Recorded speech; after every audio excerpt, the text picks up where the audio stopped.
Baik, salam Bapak Mama yang dikasihi Tuhan. Kita patut bersyukur atas cinta kasih Tuhan yang luar biasa, sehingga tidak terasa Tuhan membawa kita di tahun yang baru. Ketika lonceng gereja berbunyi, kita sudah masuk di tahun yang baru, dan hari ini di tanggal 1 Januari 2024 kita bisa duduk, kita renungkan kebaikan Tuhan, kita renungkan kasih sayang Allah yang Dia kerjakan dalam hidup saudara dan saya. Sekalipun perjalanan hidup kita mengalami tantangan dan persoalan, namun Tuhan menyertai saudara dan saya sehingga kita bisa ada di tahun yang baru. Dalam perikop pembacaan tadi, aman dalam perlindungan Allah. Tidak ada aman di tempat perlindungan yang lain. Harta kekayaan, pangkat dan kedudukan tidak bisa melindungi manusia selain sebuah kehidupan yang menyerahkan diri total kepada Dia bernama Yesus Kristus Tuhan, yang adalah tempat perlindungan. Dalam ayat pertama, Tuhan adalah terangku dan keselamatanku. Yesus berkata, akulah terang dunia, dan di dalam Dia kita berdiri di atas batu karang yang teguh. Alam maut tidak bisa menguasainya. Itulah perlindungan Tuhan kita yang begitu kokoh, yang begitu kuat, sehingga walaupun apa yang akan terjadi sepanjang tahun 2024, saudara dan saya akan aman di dalam perlindungan Tuhan. Sepanjang hati kita tetap melekat kepada Tuhan, maka saya percaya kita semua ada di dalam perlindungan Tuhan yang luar biasa. Bapak Mama yang dikasihi Tuhan, ayat 4, satu hal telah ku minta kepada Tuhan, itulah yang ku ingini, diam di rumah Tuhan. Saudara kekasih Mazmur Daud berkata, aku mau diam di rumah-Mu. Dan saudara yang kekasih, di zaman anugerah, rumah Tuhan itu adalah saudara dan saya. Bukan masalah gedung gereja, tapi rumah Tuhan itu adalah saudara dan saya. Dan biarlah kita terus ada bersama dengan hadirat Tuhan dimanapun kita berada, saudara yang kekasih. Bapak Mama yang dikasihi Tuhan, Alkitab berkata, satu hal telah ku minta kepada Tuhan, itulah yang ku ingini, diam di rumah Tuhan seumur hidupku, menyaksikan kemurahan Tuhan dan menanti-nanti dan menikmati baiknya. Jadi firman Allah berkata, ketika kita diam di rumah Tuhan, maka kita bersaksi tentang kemurahan Tuhan, tentang kebesaran Tuhan, tentang pertolongan Tuhan, tentang cinta kasih Tuhan yang Tuhan kerjakan di dalam hidup saudara dan saya. Tahun 2023 yang sudah kita lewati penuh suka dan duka, penuh dengan tantangan dan persoalan, manis dan pahit, tapi saudara dan saya bisa melewatinya karena Tuhan campur tangan. Ada begitu banyak kesaksian yang Tuhan buat di dalam kehidupan saudara dan saya sepanjang tahun 2023. Maka saya percaya di tahun 2024 pun juga akan ada banyak kesaksian yang akan kita saksikan ketika kita diam bersama dengan Tuhan, saudara. Nah, saudara yang kekasih, di ayat yang ke-6, maka sekarang tegaklah kepalaku mengatasi musuh-musuh sekeliling aku.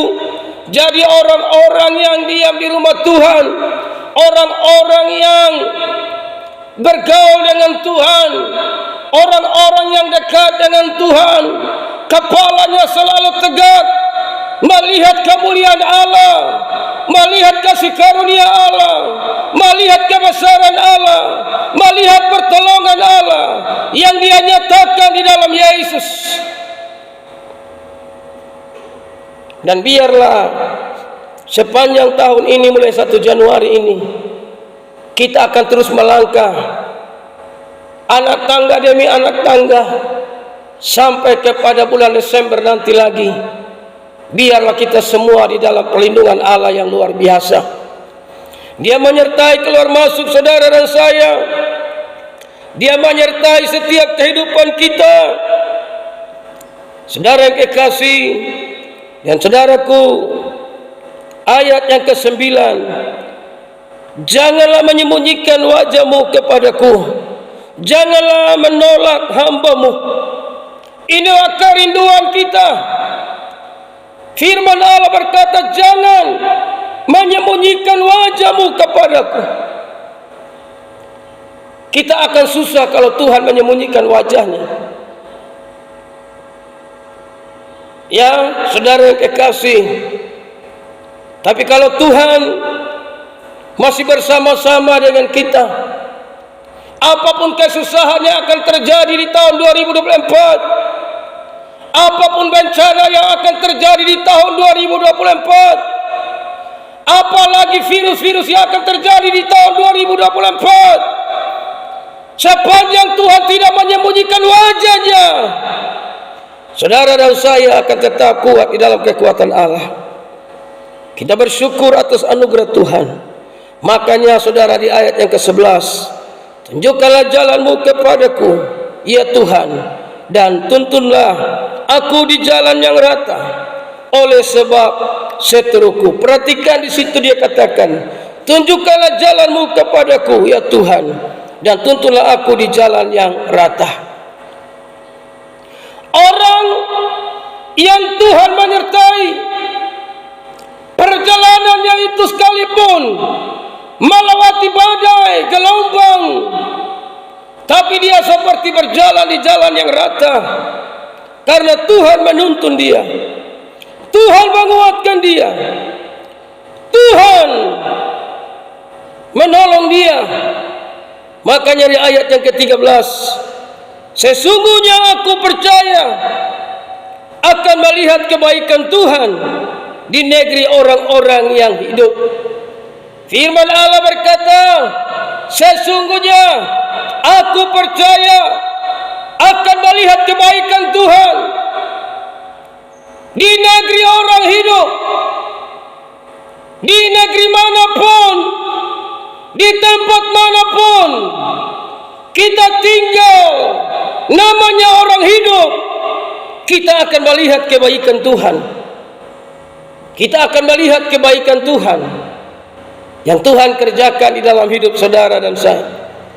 Ya, tadi pagi masih minum kopi susu di Makassar dan masih bersaksi bagaimana kebaikan Tuhan, menceritakan Darni yang tadinya mau dibuang di laut, yang mau dibunuh oleh mama kandungnya sendiri. Ya, saya berharap satu saat mereka nikah, dia nikah, mereka bisa hadir dan mereka bisa mendengarkan firman Allah yang akan mengubah hati mereka. Amin, saudara. Begitu sedihnya ketika Mama Kasih bersaksi anak ini, karena waktu ikut dengan saya di Sikumana, anak ini masih umur 1 tahun lebih, dan satu kalimat yang disampaikan oleh keluarganya anak ini, kalau mama bawa dia hidup, itu mama pun berkat, itu mama punya untung. Dan itulah yang Mama Kasih nikmati hari ini, karena Mama Kasih mengasihi Tuhan, anak ini pun juga diberkati Tuhan. Amin, saudara.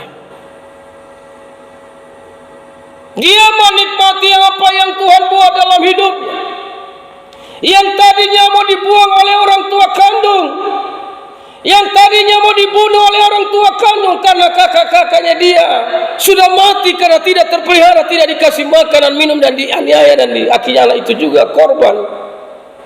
Tapi anak yang ini mendapat kasih sayang di mata Tuhan. Saudara yang terkasih, rencana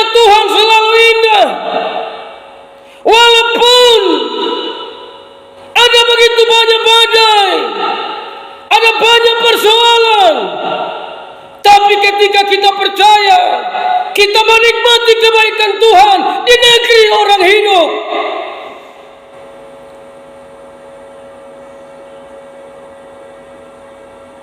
Sebab kalau kita tidak menikmati kebaikan Tuhan, kita tidak akan bisa berjalan dalam kekuatan Tuhan yang besar. Bapak mama yang dikasihi, biarlah tahun ini adalah tahun di mana kita melihat kebaikan Tuhan. Walaupun ada banyak ramalan, tahun 2024 penuh dengan badai, tapi jangan takut. Jika Tuhan menyertai, kita akan melihat kebaikan Tuhan sepanjang tahun ini. Dan saya percaya, saya berdoa supaya kita semua tetap melihat kebaikan Tuhan. Keluarga luar sana terus usaha dan proyeknya terus diberkati. Mama Kasih diberkati, Bapak Ande diberkati, jemaat-jemaat lain diberkati, saudara. Dan kita akan berjalan dan melihat kebaikan Tuhan. Ke kiri ada kebaikan Tuhan, ke kanan ada kebaikan Tuhan, ke semua penjuru mata angin kita lihat kebaikan Tuhan. Dan kalau kita melihat kebaikan Tuhan, maka kita hanya tinggal bersyukur, karena kita tidak pernah pikirkan apa yang kita pikirkan itu yang Tuhan siapkan bagi saudara dan saya. Dan biarlah renungan firman Tuhan ini menyambut tahun yang baru dengan satu kesimpulan bahwa tetap bersyukur atas kebaikan Tuhan sepanjang tahun ini. Tidak usah kita heran dan bingung atau gelisah dengan adanya ramalan-ramalan, dengan apapun kata dunia. Tapi sepanjang kita percaya kepada Yesus, maka sepanjang tahun ini pun kita akan melihat kebaikan Tuhan. 2 minggu lalu saya di rumah sakit umum. Ada seorang anak nona yang hamil muda gelisah. Dan dia berkata dia sudah tidak sanggup lagi untuk hidup. Dia sudah gelisah, orang tuanya sudah panik. Karena memang saya lihat sudah tanda-tanda bahwa dia sudah mau pergi. Tapi waktu itu saya berdoa dan saya berkata tidak apa-apa. Tuhan kasih dia umur panjang. Tuhan kasih dia kehidupan. Ya, saudara yang kekasih dan puji Tuhan, ternyata sampai hari ini saya dengar dia dipulihkan Tuhan. Ternyata Tuhan Yesus baik. Amin.